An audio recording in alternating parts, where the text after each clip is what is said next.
दोस्तों, इस फिल्म की शुरुआत में हम एक टोपी लगाई इस लड़की को देखते हैं। इसका नाम राया है और जिस जगह वो रहती है उससे हमें उसके अतीत की कहानी का पता चलता है कि कुछ साल पहले ये जमीन बहुत ही खूबसूरत हुआ करती थी।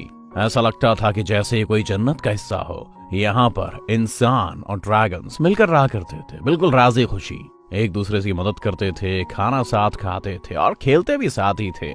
ड्रैगन और इंसानों के बच्चे एक दूसरे के दोस्त हुआ करते थे। लेकिन एक दिन अचानक हमारी जमीन को किसी की नजर लग गई और यहाँ पर बुरी आत्माएं आ गईं और बुरी आत्माओं ने हमारी जमीनों पर कब्जा कर लिया और वो जिसको भी छूते थे वो पत्थर का बन जाता था। वो हमारी जमीन के शांति से बिल्कुल नाखुश थे। वो सब कुछ तबाह कर देना चाहते थे, यहाँ तक कि हरियाली भी, और सब लोगों को पत्थर बना देते थे। लेकिन जब ये सब कुछ हो रहा था तो एक छोटा सा ड्रैगन जिसका नाम सीसू था वो इनसे बच निकलता है और उसके कुछ भाई भी थे। इनके अलावा बाकी सारे ड्रैगन्स और इंसान पत्थर के हो चुके थे। तो इन सब ने मिलकर एक प्लान किया कि हमारे पास जितनी भी ताकत है उसे हम एक पत्थर में जमा कर देंगे और उसमें हमारा प्यार रहेगा, देखभाल रहेगी और शांति रहेगी। और ये जरूर उन बुरी आत्माओं को और उनके जादू को एक ना एक दिन जरूर खत्म कर देगी। हम इसका इस्तेमाल करके सारे ड्रैगन्स को और सारे इंसानों को पत्थर से हटाकर दोबारा से नॉर्मल कर देंगे। फिर उन्होंने ऐसा ही किया। उन सब भाइयों ने मिलकर एक जेम में अपनी सारी पावर्स, अपना सारा प्यार और सारी केयर डाल दी। और उसके बाद जब उन्हें इंसानों के पास लाया गया जो कि पत्थर के बने हुए थे, तो एकदम से तो वो सारे इंसान ठीक होने लगे। लेकिन यहाँ पर दुख की बात ये थी कि उस पत्थर का उन ड्रैगन्स पर कोई असर नहीं हो रहा था। वो ड्रैगन पत्थर के ही बने रहे और कभी भी नॉर्मल नहीं हो सके। लेकिन जिस जैम में उन्होंने वो सारी चीजें डालकर उसे तैयार किया था, उसके पीछे बाकी लोग भी आ गए और उन्होंने कहा कि हो सकता है उस पर और काम करें तो शायद ड्रैगन भी वापस से ठीक हो जाए। तो हमारी जमीन के 5 हिस्से हो गए, लोगों में बंटवारे हो गए। हमारी जमीन बहुत प्यारी हुई करती थी, इसमें नदियां थी, पार्क थे, लोग मिलकर रहते थे। लेकिन ये बुरी आत्माओं की वजह से हमारी जमीन 5 अलग अलग हिस्सों में बट गई और ये सब एक रेगिस्तान बन गया। और ये कहानी हमको राया सुना रही है दोस्तों, वो भी बहुत दुखी होकर कि उसके पास हमारी जमीन पर सीसो के अलावा कोई भी ड्रैगन नहीं बचा है। अब राया भी इसी जमीन की एक छोटी बच्ची थी। उसके पास एक हेजहॉग जैसा एक छोटा सा पेट था। राया बहुत ही एडवेंचरस थी और वो हर जगह अपने पेट को अपने साथ लेकर जाती थी। एक दिन वो एक जगह से गुजर रही होती है जहाँ पे काफी ज्यादा जाल लगे हुए थे। वो उनको पार करके जिस जगह पर पहुंचती है वो जगह काफी ऊंची होती है और वहां पर कोई भी शोर नहीं था। लेकिन वही जैम लगा हुआ था जो कि सीसू और उसके साथियों ने रखा था। उसके पीछे काफी ज्यादा लोग थे। वहां पर वो देखती है कि कोई आदमी उसकी हिफाजत कर रहा होता है, उसको गार्ड कर रहा होता है। और वो कोई और नहीं बल्कि राया के पिताजी थे जो कि वहां के चीफ भी थे और सब लोग उनकी काफी इज्जत करते थे। यानी कि राया वहां के चीफ की बेटी हुई और वो भी सारे लोगों से बहुत प्यार किया करती थी। अब यहाँ भी राया के पिता उससे कहते हैं कि मेरी बेटी, क्यों ना हम एक छोटी सी लड़ाई करते हैं। जिस जगह पर ये जैम है यहाँ पर कोई नहीं आ सकता। अगर आज तुम इसके अंदर आ गई तो मैं मान जाऊंगा कि मेरी बेटी काफी मजबूत है और इस जैम को हासिल कर सकती है। तो क्यों ना हो जाए एक मुकाबला। तो हम देखते हैं कि राया उसके अंदर जाने की कोशिश कर रही होती है पर उसके पिता उसे रोक रहे होते हैं और वो दोनों बहुत ही अच्छी तरह से कुशलता से एक दूसरे से लड़ रहे होते हैं। राया एडवेंचर करने का बहुत शौक था उसे, इसीलिए वो यहाँ फाइट तो नहीं जीत पाती। लेकिन जिस सर्कल के अंदर वो जैम था वो सर्कल को टच कर लेती है, जिसकी वजह से उसके पिताजी काफी खुश होते हैं कि मेरी बेटी हर चीज कर सकती है। और वो उससे कहते हैं कि देखा, मैं जानता था कि मेरी बेटी मेरे साथ इस जैम की रक्षा करेगी। मुझे तुम पर नाज है बिटिया। इसके बाद राया के पिताजी अपनी बेटी से कहने लगते हैं कि देखो बेटा, तुम जानती हो कि हमारा कमांडर लैंड बहुत ही प्यारा था, लेकिन लोगों की लड़ाई की वजह से वो अलग अलग हो गया और ऐसे एक जैम के पीछे सब लोग हमसे दूर हो गए और हमें दोबारा से सब लोगों को प्यार मोहब्बत से जोड़ना होगा और अपनी जमीन वापस से ठीक करनी है। और इसके लिए तुम जानती हो ना मैंने आज क्या किया है। मैंने एक बहुत बड़ा डिनर रखा है जिसमें मैंने बाकी सारी जमीन के लोगों को भी बुलाया जो कि बट गए और उम्मीद है कि सब लोग आपस में सुलह कर लेंगे। ऐसी दुआ तुम भी करना बेटा। अब हम देखते हैं कि डिनर स्टार्ट हो गया। तरह तरह के खाने वहां पर लगाए जा रहे हैं, लजीज लजीज। वहां पर दूसरी लैंड के भी लोग आते हैं। इसी तरह किसी दूसरे लैंड के भी चीफ की भी बेटी होती है जिसकी उम्र बिल्कुल राया के बराबर ही होती है। उन दोनों की आपस में काफी अच्छी दोस्ती हो जाती है। वो दोनों मिलकर जमीन की बातें करने लग जाते हैं और वो उसका मानचित्र देखने लगते हैं। हम यहाँ पर देख रहे होते हैं कि सीसू एक फीमेल ड्रैगन होती है और वो काफी अरसे से इसी नदी के नीचे गहरी नींद में सो रही थी। यानी कि जब सब ड्रैगन्स मारे गए थे तो उसने सोचा कि मेरा इंसानों में क्या काम है, हम उनकी लड़ाइयों की वजह से उनसे दूर चले गए। तो ये दोनों प्लान करती है कि हम एक काम करेंगे, उसे ढूंढेंगे और उसे वापस लाएंगे, क्योंकि वो बहुत अच्छी ड्रैगन थी। फिर वो दूसरी चीफ की बेटी राया को एक पेंडेंट गिफ्ट करती है। उन दोनों में काफी अच्छी दोस्ती डेवलप हो जाती है। राया बहुत ही दिल की अच्छी होती है, तो वो सोचती है कि वो लड़की भी काफी अच्छी होगी। वो अपने पिता के मना करने के बावजूद भी उसे बता देती है कि जैम कहाँ पर है, और वो दोनों इस जगह पर जाते हैं। लेकिन यहाँ पर आते ही वो लड़की चेंज हो जाती है और वो राया को एक मुक्का मारती है, क्योंकि उसका मकसद सिर्फ और सिर्फ वो जैम हासिल करना था। वो बुरी लड़की राया से कहती है कि तुम लोग बेवकूफ हो, हाँ तुम लोगों ने बहुत ख्याल रख लिया इस जैम का, और अब ये हमारे कबीले के पास आएगा, हमारा भी जैम से कोई ना कोई तो नाता है। और ये कहकर वो बुरी लड़की आसमान में एक सिग्नल फेंक देती है। यानी वो अपने लोगों को सिग्नल देकर यहाँ पर बुला रही थी कि जैम यहीं पर है, और ये उसका प्री प्लान था।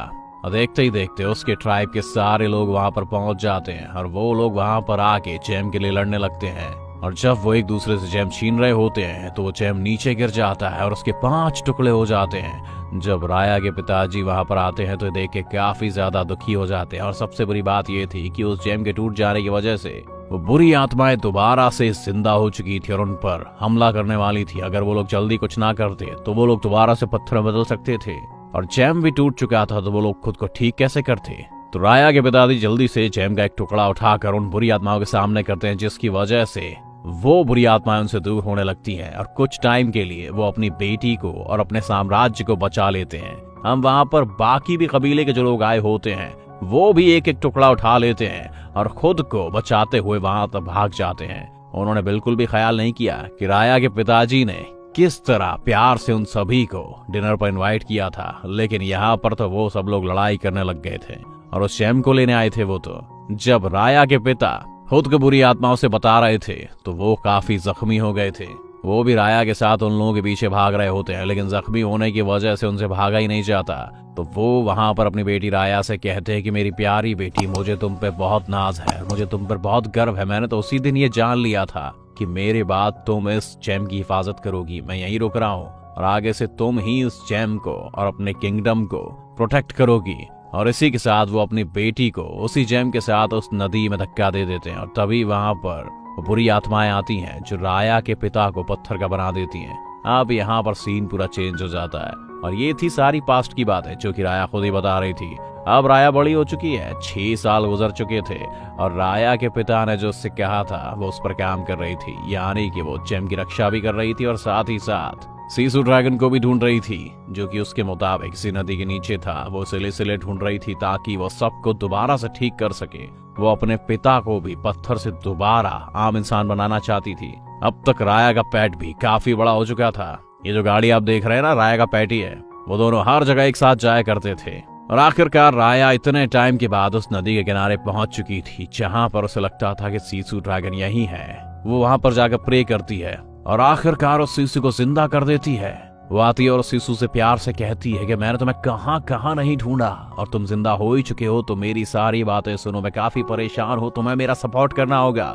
यहाँ पर हम देख रहे हैं कि सीसू बहुत ही ज्यादा क्यूट ड्रैगन होती है और जैसे ही वो जैम को देखती है वो खुशी से पागल हो जाती है और कहती है ये तो वही जैम है जिसे हमने बनाया।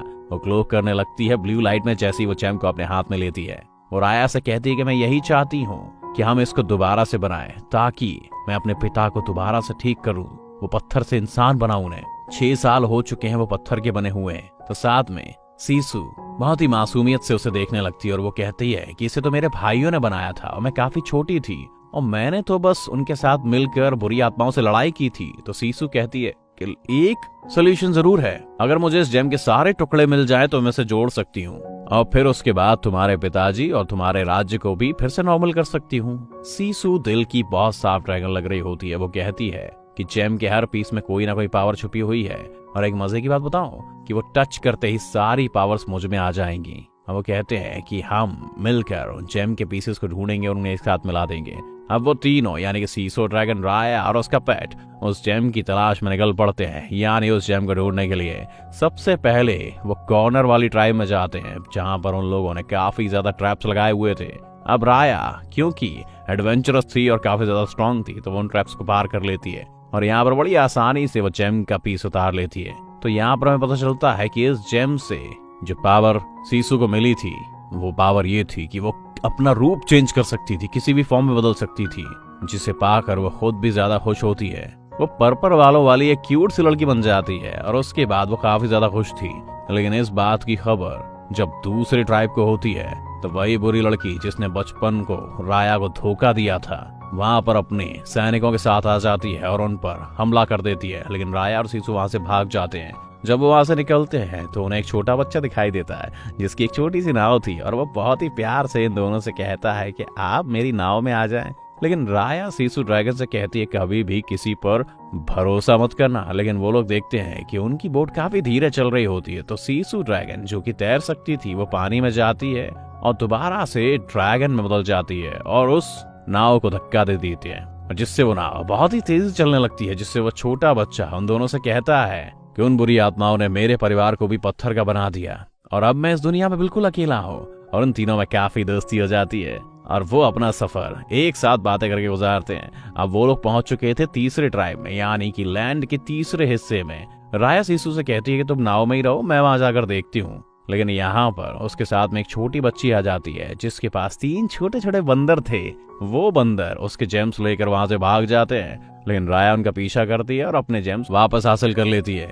राया उन तीनों को पकड़ तो लेती है, साथ ही साथ उस छोटी बच्ची को भी प्रिंसेस कहती है कि तुम लोग काफी चालाक लग रहे हो, काफी फुर्तीले भी हो, तो क्या मेरे साथ काम करना पसंद करोगे? इसके बदले में तुम लोगों को बहुत सारे फल दूंगी और पैसे भी दूंगी। तो वो छोटी बच्ची बताती है कि मेरे माँ बाप को भी उन बुरी आत्माओं ने पत्थर का बना दिया है, मेरे पास और तो कुछ है ही नहीं करने की, तो मैं आपका साथ ही दूंगी। फिर वो लोग एक टीम बनकर काम करने लग जाते हैं। उनकी टीम में हम देखते हैं कि सीसू ड्रैगन वहां पर पहुंच जाती है और लोगों से चीजें मांगने लगती है, क्योंकि उसने ये सारी चीजें पहले कभी देखी ही नहीं थी। लोग उसे पकड़ने लगते हैं। लेकिन तभी एक बूढ़ी औरत वहां पर आती है और सीसू के मुंह से निकल जाता है कि हम यहाँ पर जेम लेने आए हैं। तो वो बूढ़ी औरत अपनी बातों में लगाकर अपने साथ ले आती है। यहाँ पर हम देखते हैं कि जेम का एक पीस उस बूढ़ी औरत के पास ही होता है। तो वो सीसू से कहती है कि मुझे जेम लौटा दो, वरना मैं उन बुरी आत्माओं को यहाँ पर बुला लूंगी और वो तुम्हारी जान ले लेंगे। लेकिन उसी वक्त वहां पर राया आ जाती है और वो सीसू को बचाती है और उस बूढ़ी औरत से वो जेम ले लेती है। फिर हम देखते हैं कि वो लोग पत्थर का चौथा हिस्सा लेने के लिए दूसरी ट्राइब में चले जाते हैं। लेकिन वहां पर जाते ही उन्हें एक आदमी पकड़ लेता है जो कि वहां का सबसे मजबूत आदमी था। तभी वहां पर वो बुरी लड़की भी पहुंच जाती है जिसने राया को बचपन में पेंडेंट दिया था, जो धोखेबाज थी। वो अपने सैनिकों के साथ फिर से अटैक करने लगती है। लेकिन अब की बार राया उससे बराबर लड़ाई कर रही होती है, क्योंकि जब सीसू ये देखती है तो फौरन ड्रैगन का रूप धारण कर लेती है और अपने मुंह से स्मोक निकालने लगती है, जिसकी वजह से राया की जान बच जाती है। लेकिन अब सबको पता चल चुका था कि सीसू एक ड्रैगन है। जब योद्धा उसे देखते हैं कि ये तो वही ड्रैगन है जिसने कभी आज तक किसी का कुछ नहीं बिगाड़ा, तो वो उससे इम्प्रेस होके वो चौथा पीस भी दे देता है जेम का और उससे कहता है कि मुझे तुम पर पूरा भरोसा है कि तुम सब कुछ ठीक कर दोगी। और अब वो लोग वहां से निकल जाते हैं। सीसू के पास ये पावर भी आ चुकी थी कि वो बारिश कर सकती थी। और अब जो आखिरी ट्राइब बच गया था जिनके पास जेम का आखिरी टुकड़ा था, वो कोई और नहीं बल्कि वही उस बदतमीज लड़की का था जिसने राया को बचपन में धोखा दिया था। तो सीसू उससे आइडिया लेती कि देखो, ऐसा हो सकता है कि हमें वहां जाकर वो जेम का टुकड़ा ना मिल पाए, क्योंकि वो लड़की काफी ज्यादा चालाक है। तो क्यों ना हम उससे सुलह कर लें और उससे मिलकर वो जेम का टुकड़ा ले लें, क्योंकि बाकी 4 टुकड़े तो हमारे पास भी है। हम उससे कहेंगे कि हमें लौटा दो और हम उसे मिलाकर अपने किंगडम का हिस्सा बना लेंगे। लेकिन राया सीसू से कहती है कि हरगिज नहीं। सीसू राया से कहती है कि मैं तुम्हें कैसे समझाऊं कि दुनिया में अच्छे लोग भी होते हैं, तुम्हें बस विश्वास करना होगा। क्या पता तुम्हारे विश्वास करने की वजह से सब ठीक हो जाए। तुम एक अच्छे इंसान की बेटी हो ना। फिर सीसू उसे अपने साथ उस जगह पर ले जाती है जहाँ पर सारे ड्रैगन्स पत्थर के बन चुके थे। वो उसे अपने भाई भी दिखाती है और कहती है कि ये देखो, ये तीनों मेरे भाई थे, लेकिन पत्थर बनने से पहले इन लोगों ने मुझ पर विश्वास किया और मुझे जेम दिया, और इसी के बाद मैं इस काबिल हुई कि मैंने बुरी आत्माओं को हरा दिया। और देखो, तुम्हारे पिता ने तुम पर भरोसा करके तुम्हें ये जेम दिया है। सीसू की बातों का राया पर काफी असर होता है और वो मान जाती है उस लड़की से दोस्ती करने के लिए। और वो एक छोटी बच्ची को एक लेटर और वो पेंडेंट देती है जो उस लड़की ने उसे बचपन में दिया था। उस लेटर में दोस्ती का हाथ आगे बढ़ाने की बात लिखी होती है। और जब वो लड़की ये लेटर पढ़ती है तो उसे उस जेम के साथ मिलने आती है। लेकिन वो ये तय नहीं कर पाती कि क्या मैं ये जेम का टुकड़ा ऐसे दे दूं या ना दूं। लेकिन वो लड़की वो जेम का टुकड़ा नीचे बड़े पत्थर पर रखती है और अपनी तीरंदाज बंदूक उठाती है। उसे लग रहा था कि ये इनकी कोई साजिश हो सकती है और ये सीसू ड्रैगन उस पर अटैक कर सकता है। लेकिन सीसू उसके पास आता है और उसे शांत करने की कोशिश करता है। लेकिन यहाँ पर उस लड़की से गलती हो जाती है। वो अपने तीर कमान से गलती से सीसू ड्रैगन पर तीर चला देती है, जिसकी वजह से सीसू नीचे नदी में गिर जाता है। जब ये लड़की ये देखती है तो काफी ज्यादा डर जाती है, क्योंकि वो पूरी आत्माएं वापस आने लगी थी। सीसू पानी का ड्रैगन था और उसी की वजह से उस जगह पे पानी वापस बचा था, वरना हर जगह तो वीरान बन चुका था। पानी खत्म होने लगता है और उस जमीन की बाउंड्री से बुरी आत्माएं अंदर आने लगती हैं। वो लड़की वहां से भाग जाती है और अब राया भी काफी ज्यादा चिंता होती है। जब राया को ये महसूस होता है कि सीसू अब मर चुकी है और उसके पास अब कोई नहीं रहा, तो वो गुस्से में उस लड़की से लड़ाई करने जाती है। उन दोनों में काफी घमासान लड़ाई होती है। वो दोनों तलवारों से लड़ रहे होते हैं। दूसरी तरफ हम देखते हैं कि राया का पेट, अब वो छोटे बच्चे और वो वॉरियर जेम का पीस लिए हुए सबको प्रोटेक्ट कर रहे होते हैं। कैसल के अंदर राया और उस लड़की की लड़ाई हो रही होती है। राया उस लड़की को मारने ही वाली होती है कि उसकी नजर वहां पड़ती है। वो देखती है कि पूरा शहर तबाह हो रहा है, हर तरफ बुरी आत्माएं हमला कर रही हैं। राया तुरंत बाहर जाती है और अपने लोगों को पत्थर से बचाती है। और अंदर हम देखते हैं कि उस लड़की की माँ को भी वो बुरी आत्मा पत्थर का बना देती है। तब उसे एहसास होता है कि हम सब एक ही थे, हमारा अगर कोई दुश्मन था तो वो बुरी आत्माएं। उसे काफी दुख होता है कि काश मैं अगर ये बात पहले समझ जाती तो मेरी माँ पत्थर की ना बनती। जब उस पर खुद ये बीतती है तो वो खुद भी राया का साथ देने लगती है और फिर पास जाकर वो भी लोगों को बचाने लगती है। जहाँ पर राया को अचानक से याद आता है कि जब बुरी आत्माओं का हमला बढ़ गया था तो सारे ड्रैगन्स ने इस जेम को प्यार, भरोसे और केयर में भरोसा करके इस जेम में उसे भर दिया। तो हमें भी ऐसा ही करना होगा। वो अपने सब साथियों से कहती है कि पत्थर का हर टुकड़ा दूसरे किंगडम की इस लड़की को दे दो। लेकिन सारे कहते हैं कि नहीं, हम उस पर विश्वास नहीं कर सकते। तब राया कहती है कि हमें करना होगा, और इसी के साथ वो अपने जेम का टुकड़ा उस लड़की को पकड़ा देती है और उससे कहती है कि सब टुकड़ों को मिला के तुम्हें इन बुरी आत्माओं को हराना होगा। उसके साथ ही नहीं मानते और वो टुकड़ा नहीं देते। और इसी दौरान बेचारी राया खुद पत्थर की बन जाती है। जब सब उसे देखते हैं कि राया ने अपनी जान की कुर्बानी देकर उन्हें बचाने की कोशिश की है, तो वो सब लोग राया की बात मानकर उस लड़की पर विश्वास करके उसे पत्थर पकड़ा देते हैं, यानी कि वो जेम दे देते हैं। वो लड़की जेम का हर हिस्सा जोड़ने लगती है, लेकिन इसी दौरान बुरी आत्माएं उन सभी को पत्थर का बना देती हैं। जैसे ही वो जेम कंप्लीट हो जाता है, उसके पांचों हिस्से आपस में जुड़ जाते हैं। तो अब उस लड़की को भी इविल स्पिरिट पत्थर का बना देती हैं। और फिर उसके जुड़ते ही कुछ देर बाद वो जेम चमकने लगता है। वो जेम में से बहुत सारी एनर्जी निकलती है और वो एनर्जी सारी बुरी आत्माओं को वहां मार देती हैं। और तभी वहां पर बारिश होने लगती है। इसकी पॉजिटिव एनर्जी की वजह से सभी पत्थर के लोग ठीक होने लगते हैं। और मजे की बात ये थी कि इसकी वजह से ड्रैगन्स भी जिंदा हो गए थे। बारिश होने की वजह से और ड्रैगन्स के वापस आने की वजह से नदियां भी भरने लगती हैं। नदियों में भी पानी आ जाता है और सभी ड्रैगन्स यहाँ पर नाचने लगते हैं। फिर हम देखते हैं कि सारे ड्रैगन और इंसान आपस में फिर मिलते हैं। जिन जिन की फैमिली इस पत्थर की बन चुकी थी, वो लोग भी अपनी फैमिली को गले लगाते हैं, क्योंकि अब वो वापस से नॉर्मल इंसान बन चुके थे। सारे काफी खुश हो जाते हैं। और फिर राया भी अपने पिता से मिलने जाती है। राया के पिता उसे इतना बड़ा देखकर काफी खुश हो जाते हैं और उन्हें अपनी बेटी पर गर्व होता है। और तभी वहां पर सीसू भी आ जाती है, जो कि उनसे कहती है कि सर, मेरे पास आपके लिए एक तोहफा है। उसके पीछे से बाकी ट्राइब के लोग भी वहां पर आ रहे होते हैं, जिन्हें उसके सर और राया ने काफी इम्प्रेस किया था। वो उनसे सलाह लेने आए थे। और यहाँ हम देखते हैं कि वो जेम भी एक साथ हो गया था और ये सारे साम्राज्य के लोग भी। राया और सीसू को हम कैसे भूल सकते हैं। वो लोग काफी खुश थे, यानी एक दूसरे पर भरोसा करने से, एक दूसरे का ख्याल रखने से सबको ठीक किया जा सकता है। और दोस्तों, अगर हम साथ हैं तो अभी हम एक ताकत हैं, नहीं तो हम कुछ भी नहीं। मूवी पसंद आई हो तो जिससे आप सबसे ज्यादा प्यार करते हैं, सबसे पहले उसको आई लव यू लिखें, या उससे कहें कि आप उसकी बहुत कदर करते हैं और केयर करते हैं। इस मूवी के एक्सप्लेनेशन देखने के लिए दोस्तों धन्यवाद।